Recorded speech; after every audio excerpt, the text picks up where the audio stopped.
Are you currently renting or are you on the fence of potentially buying? This calculator is going to help you make that decision a whole lot easier. Tune in. Welcome everyone to another edition of my weekly Tuesday tip. This time is going to be an exercise where we actually look at the numbers when it comes to owning versus when it comes to renting. Even if you're in a rent controlled situation, a lot of people think, oh, just because I have cheap rent means I don't need to ever buy and doesn't make sense to buy. So I want to go over that today in great detail. So I'm actually going to be doing a live exercise with using a spreadsheet calculator that I've created, and I'll be sharing it with my audience so that you can do your own calculator to see if it makes sense for you. For the most part, especially here in the Bay Area, if you plan to live here at least for several years, it's almost a no-brainer to do it. And it's not the calculation of, okay, does your rent ratio is that the same as mortgage? I mean, if it was, then that's even a bigger no-brainer. But there's also a lot of other math equations that you need to consider when you do it and determine if it's right for you. However, before we get started, if you're a renter, a real estate investor, or know anyone thinking about buying or selling a house here in the Bay Area, please reach out. Love to have a conversation, go over your options, and then we can see what's the best option and what's the best route for you. Without further ado, let's jump right into it. So like any calculation, you want to look at the first is the subject property. So you can start doing an analysis based off of that. I found just a random one on Redfin, a 2-bedroom condo here in Santa Clara. 2-bed, 2-bath, 1,100 square foot, so pretty sizable. As you can see, it's in okay condition. I mean, I would actually say it's pretty good condition. It's not completely modern, but it certainly doesn't require much work. This particular property has an HOA of 509. You can use this for any property, so it doesn't matter. It could be a single family, townhome, condo. It's entirely up to you. But for this exercise, we're going to be looking at this subject property in Santa Clara, which is a very good location. $509 HOA, price point of $638,000. So let's plot that information in. So in terms of real estate taxes, the typical tax, just as a high level benchmark, we'll put it's about 1.25% of the purchase price. We went about to put property insurance. For condos, it is less than a house, just because there's way less maintenance to worry about and take care of. So I put in an equation of $1,000 a year, put in the HOA amount here, so that is calculated. So from a monthly expense perspective between real estate taxes, so it's property tax, property insurance, and HOA fees, you're looking at around $1,300. The next line item is I have the purchase price itself. I just put that in. And so here's where you have various different variables where you can consider. So I'm going to put down as low as you can possibly go, which is basically 3.5% down. You'll see that down payment is only $23,800 to be able to buy this property. You'll have the loan amount that gets automatically calculated. We put in just an acquisition cost so that there is something there in terms of loan fees. A healthy estimate is about 1%. This can change depending on the county, but I would say plus or minus around 1%. It's pretty close to there. We are assuming something that's at a 30-year fix, which is a higher amount than some of the other options you actually do have. So for example, if you went with the adjustable rate mortgage, those rates will actually be lower than a 30-year fix, but let's just be very conservative. A 30-year fix for a 3.5% down is about 3.5%. Some can get even lower, but at least this gives you a rough estimate as to the entry level of even getting into an area like Santa Clara, which is still considered a very good area. So add the total cost together in terms of initial down payment and closing costs, so you know what you need to factor in terms of overall cost of buying such a property. And it automatically is calculated as related to the monthly mortgage payment of this type of this kind of loan. So you'll be expecting about $2,946 a month in terms of your monthly mortgage payments.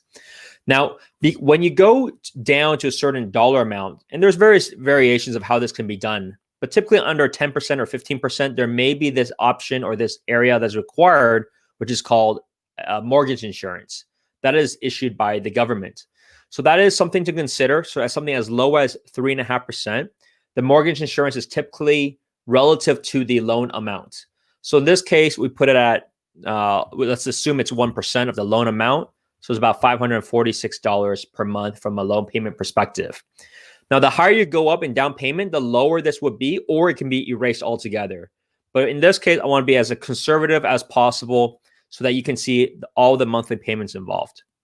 So if I add everything together, your annual amount that you pay is about $57,000.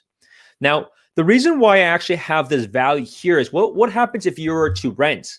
Now, when you buy, there is a relative cost, which is what you would have been paying anyways to rent in either the same area or something similar to that property. So it's not like, all of a sudden I'm paying $58,000. Now it's all wasted. No, there's a difference because you would have been paying the $2,800 a month anyways. So that would have been a total of over $30,000. I think actually about almost $34,000, $35,000 a year just in rent that went to nowhere. I mean, basically went to a landlord. And so it's something you need to also put in and factor in because it is a relative cost. Now, rent also does not stay stagnant typically over the years. So you do need to put in some variable that it will increase. And just be honest with yourself. If it's increased by 10%, write something close to that. If it's been zero, write zero. I'll let you decide that. But for the most parts, just like houses have appreciated over a long period, rent has certainly appreciated as well. So put in a number there. Now, the biggest mistake a lot of people make when thinking about their property analysis, especially in the Bay Area, is assuming that there is no appreciation at all. Like thinking of, well, I just want a cash flowing property here in the Bay Area. There's a reason why the Bay Area doesn't cash flow is because the growth of rent is slower than the growth of the appreciation, and has always been that way, at least if you're looking at the first year. Now, over time, it may cash flow because your mortgage is flat, yet rent continues to increase much faster than other areas. But it's the wrong fundamental calculation that you are doing. An example that I bring up all the time with a lot of my clients is think about the different stock options that you have out there.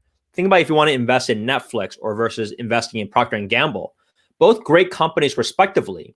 But if you were doing a fundamental analysis of cash flow, so what it's not Netflix or Amazon are not cash flowing stocks, and I factor it based off of their calculations of what their cash flow would be, then you would have actually missed a huge boat and a huge ride because that wasn't how you calculated that type of stock at all.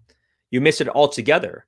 So it's the same equation where depending on the area, you should factor in appreciation. Now, you don't have to factor in as to what the average has been over the years. You can be conservative, but you also can't say there is no appreciation. Otherwise, nobody would be buying here. So, right? So it's very important to understand like you need to put something there. It doesn't have to be the average amount over the years, which in the Bay Area, the average over the last 30 to 40 years is 5 to 6% annually on average, including all recessions. So that's why in this case, I put 4%. I mean, if you want to be conservative, put 3%, which is half of the average. You're already being extremely conservative when you're looking at that number. So that's why I wanted to point that out because the fundamental way you calculate it will be different. And every area would be different. So for example, if you're buying in Texas, you should be even lower than that. If you're buying in the Midwest, you may even factor in zero, if not negative, over a long period. So every area, you need to factor that differently and be conservative. Like I'm being conservative here. If the average over a long period is 5 to 6%, 4%, or 3% is fairly conservative. That's why I wrote that here. So you can see the type of returns that you get because in Santa Clara, a 2-bedroom place, it would be about $2,800 easily all day long. And so you can see the first year, even if you're to sell it, you will be at a loss, of course, because you're going to be paying fees and you're not factoring the appreciation. There's not much appreciation that has increased that quickly, especially when we're using a conservative amount. Look at the second year, it'll get better. Now you're still technically losing money if you had to sell it, but it's getting better. And then see what happens over the third, fourth, and fifth year. The terms of returns just picks up significantly, especially in this case when you're using something that low, 3.5% down. Now, the math equation of the payoff would be longer if you had the fortunate opportunity to potentially just live with your parents, right? So you're able to save more money.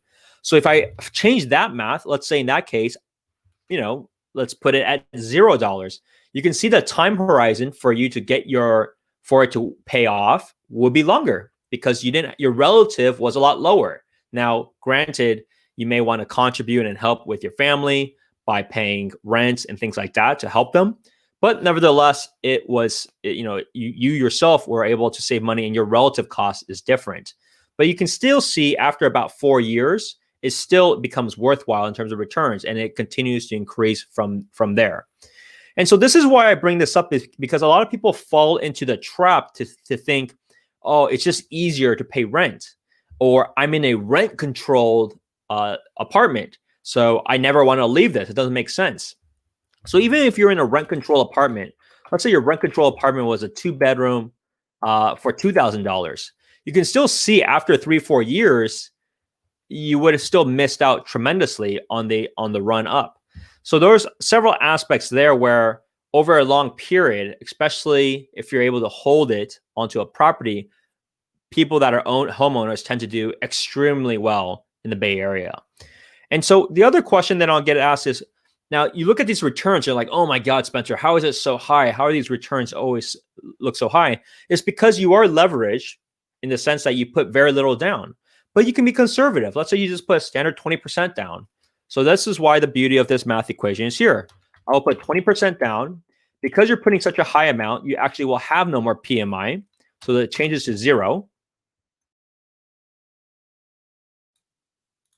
And you can see the returns are just as good, even if you're in a rent-controlled place. So let's just change this back to not being in rent-controlled.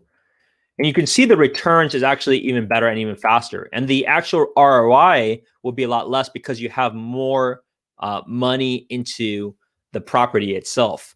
The other aspects is actually your interest rate would probably actually be lower. So I would say it's closer to 3.25%, which actually ultimately helps you because the more money you put down, the lower your interest rate would be. So this gives you an idea about a lot of people that are renting, and they're making the mistake, especially the ones that are thinking, let's just wait another year.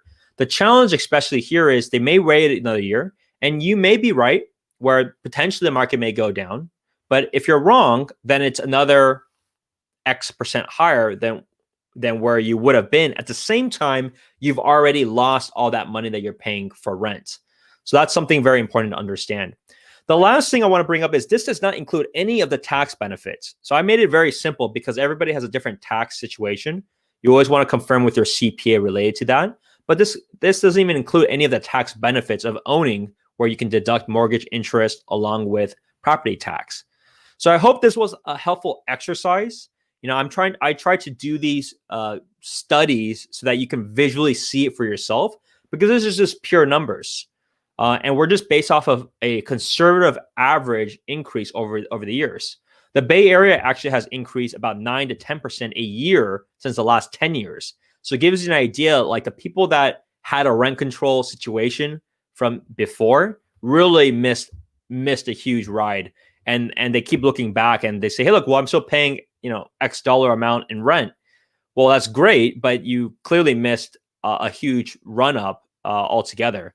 It's never too late because over a long period, the market does very well. And the last thing I'll conclude with this, we don't know, and you definitely do not know, when the market may turn. It may never turn. It may turn a little bit. You don't know if it was 2 years ago, because it did go down then and it already picked back up. Is it next year? Is it 5 years later? Nobody knows. And that's why I do this exercise, is because it's important to understand there is some factor over a long period. No different than the stock market. If you look at the stock market, it's the same result over a long period. There are increases about 6 to 7% if you track the S&P for a long period.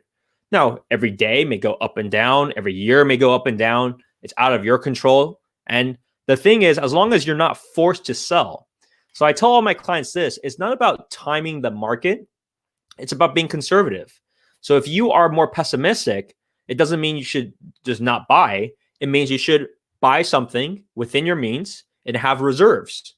If you're very conservative, have 3 months reserves where you can fully pay for everything, even if you lose your job. If you want to be even more conservative, do 6 months, do a year. I mean, there's a math calculation for everybody where they have a huge buffer. Because the biggest thing is, especially if you're not in the market, as in you're a renter, if you are wrong, the market will keep going up, which is what it will do. And it'll be harder and you'll be further away from buying than you were before. And so that's the renter's dilemma when it comes to the Bay Area marketplace. So I just wanted to be very transparent. This is why I'm a homeowner. A lot of people that I share with should know this. So if you felt this exercise was very helpful, please let me know in the comments below. I'm happy to give you other thoughts as well, but share this with other friends that are renters or they're kind of on the fence. This should hopefully, if they were mathematical and they understand numbers, they can see over a long period. It really isn't about timing. It's about getting in the game. So you have skin in the game. At the same time, it's also about being conservative in the sense of having reserves. So if something did happen, like you lose your job, you'll be able to easily pay that out and find a new job over X amount of months. If you're really conservative, just extend that reserve period.